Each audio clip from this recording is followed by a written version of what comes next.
นหน้าเจ้าละอายเก็บเอาไปนอนฝันห้ามใจนั้นก็บ่อยู่ละทางที่อยู่ว่าต่างกันคนละสันแนวใจนั้นไปหักเขาบาดโทไปเว้าพอเป็นหมู่ยามใจเหงาบาดเฮาได้มาพบมาสร้างเป็นนอใจนี้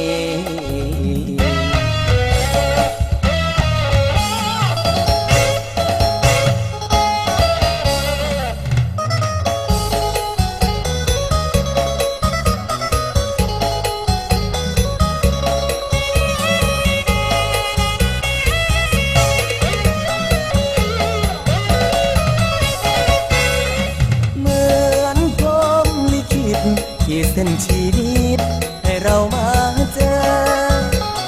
ตอนแรกพบเธอตายจนเพ้อคิดน้ำอ่อนนำเคยโทรไปเว้าไปออกอยากบอกหักเจ้าแต่บอกกล้าทำกลัวดึงฟ้าลงมาต่ำไม่อยากฟังคำคนเขานินทาอยู่ห่างแบบห่วงคือทอดทั้งห่วงแต่ใจ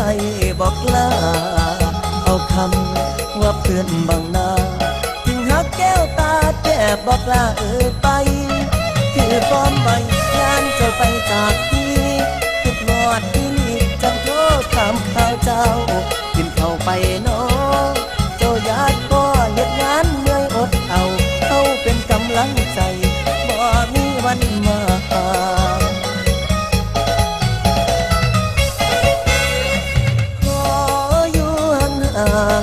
แบบห่วงคือโท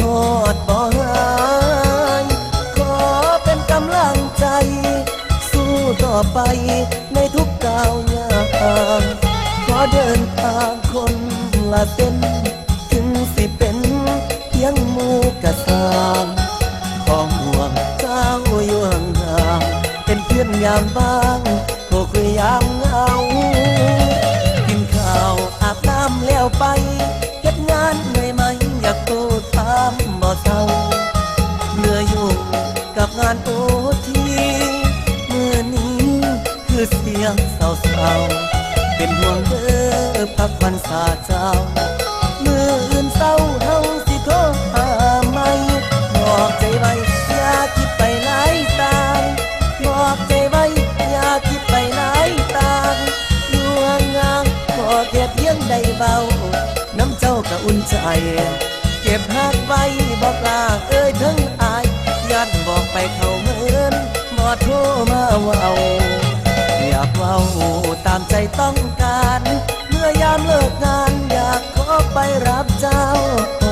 อยากเปลี่ยนเป็นคนรู้ใจเปลี่ยนคำพูดใหม่ให้มีความหมายถึงเราสั่งใจเจ้าของที่บอกลาเว้าได้แค่ห่วง